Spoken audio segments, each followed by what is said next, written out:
International Day of Multilateralism and Diplomacy for Peace was established by the UN General Assembly, and we've been celebrating it since 2019. Multilateralism supports the undertakings of the United Nations in the areas of peace and security, development, and human rights. All of these three require a commitment to the values of multilateralism, which are the same that underpin the Charter and Agenda 2030 and the Universal Declaration of Human Rights, which celebrates 75 years since its adoption in 1948. Multilateralism is a commitment for every one of us.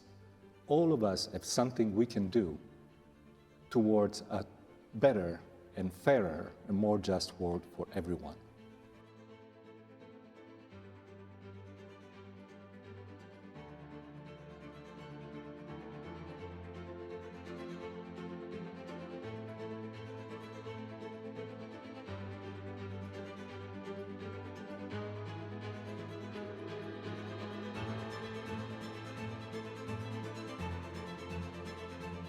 Today, to mark this important day, I sat with the Director General of UN Geneva, Mr. Taina Valovaya, to have a discussion about the meaning of this day this year in 2023 and the importance of connecting human rights, multilateralism, and diplomacy for peace. Enjoy the video.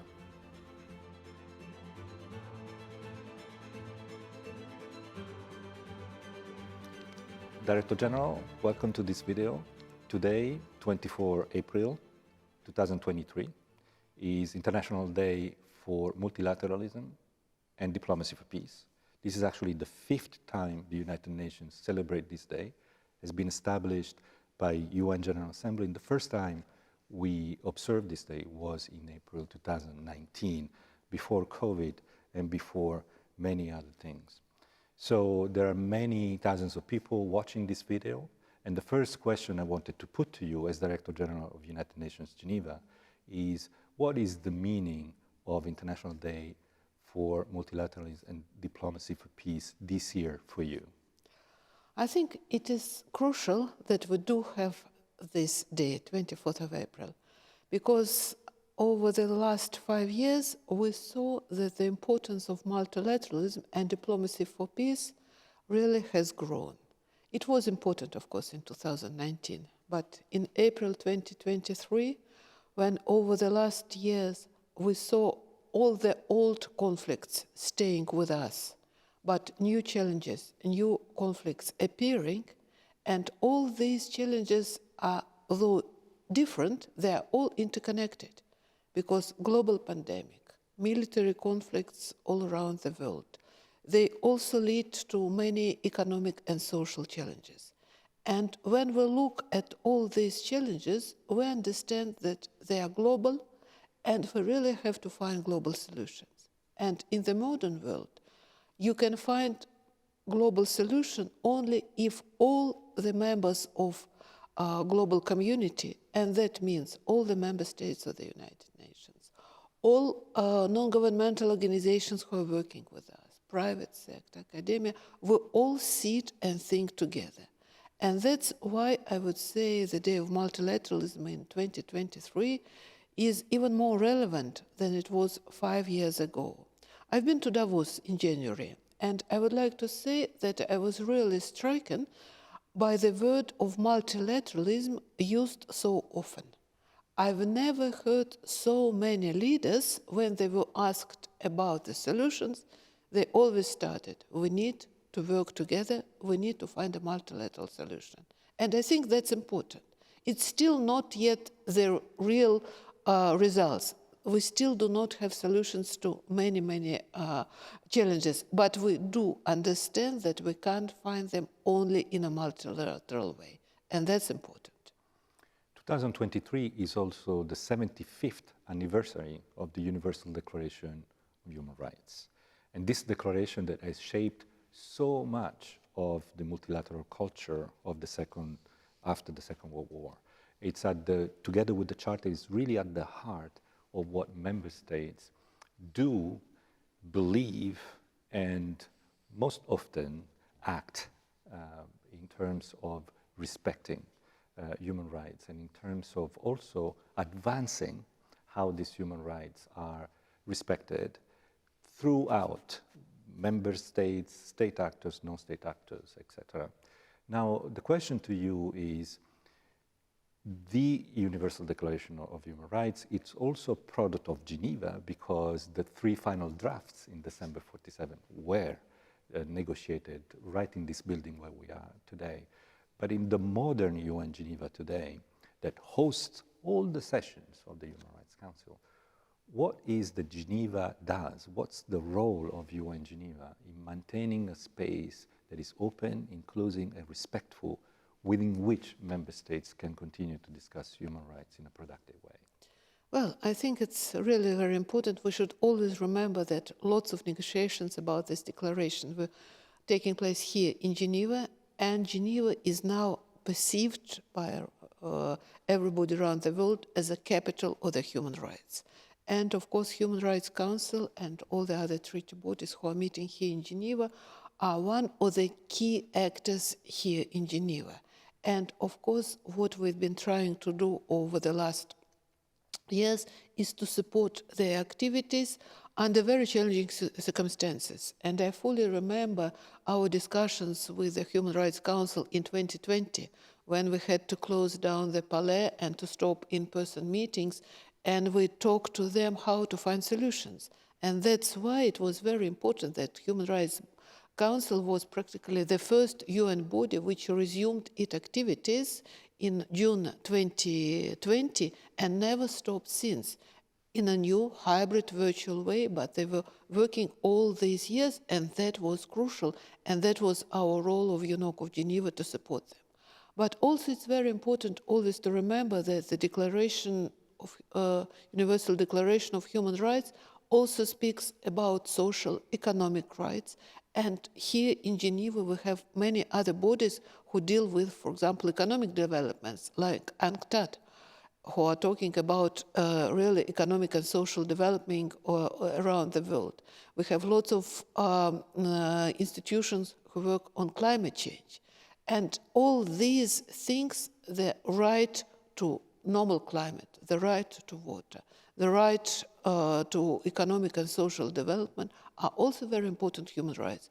So I think it's very important that Geneva is really perceived as a capital of all the universal human rights, and that's very, very important. Well, human rights are also a fundamental component of the SDGs.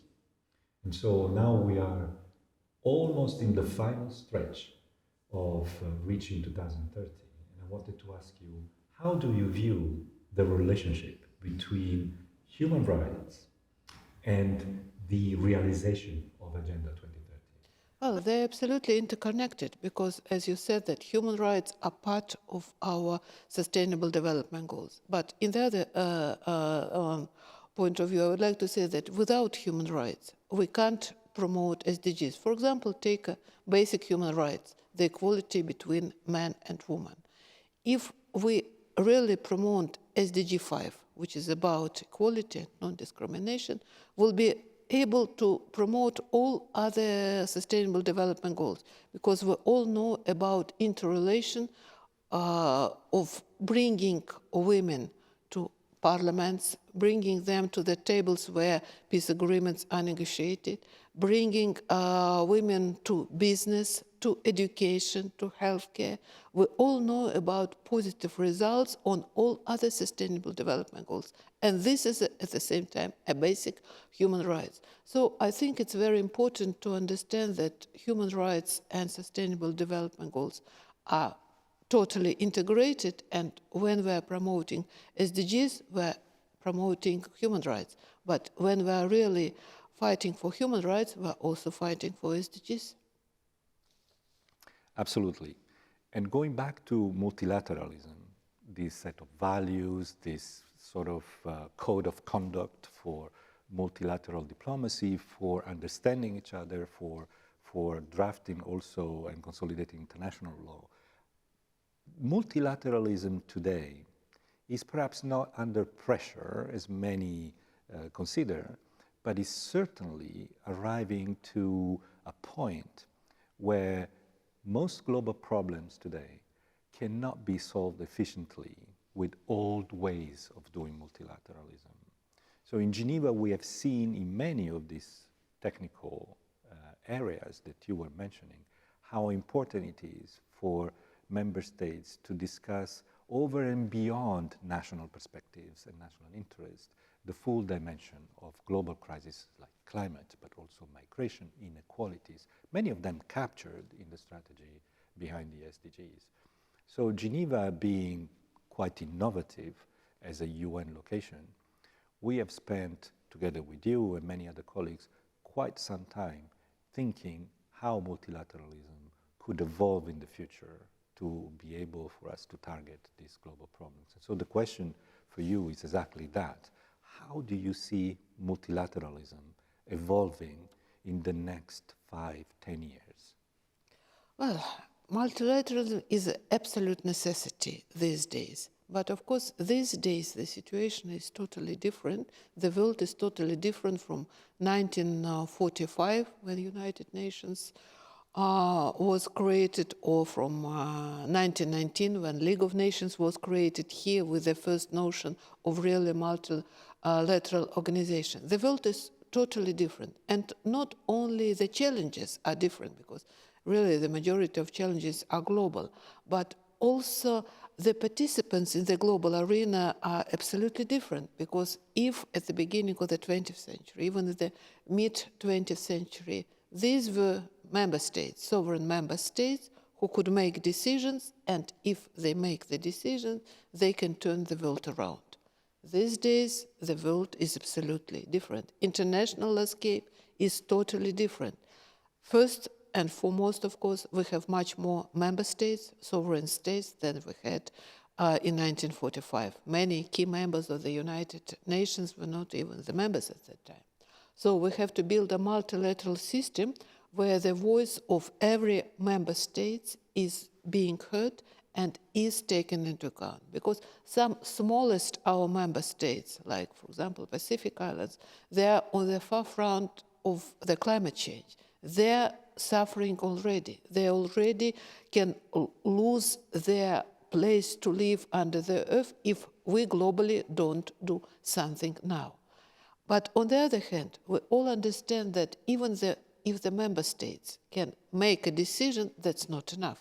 For example, returning to the same climate agenda, without private sector working together with us, we will not receive any results. Without non-governmental organizations, without active support of academic world, without active support of young people, we wouldn't reach the result. So that means that modern multilateralism is not a state multilateralism. It's really inclusive, it's networking, and it should be very, very efficient. And here in Geneva, we have a unique ecosystem. We're always proud of talking about the special Geneva ecosystem, which unites not only the member states represented here by their permanent missions, but a huge number of non-governmental organizations, private sector, academia, young people, and we managed to work together. And I think it's a very good pilot project showing that that's exactly the future of the multilateral. We sit together, we make decisions together, and only around this global round table we'll be able to find solutions. Director General, thank you for your messages and for being with us today on 24 April 2023, International Day for Multilateralism and Diplomacy for Peace. Thank you very much.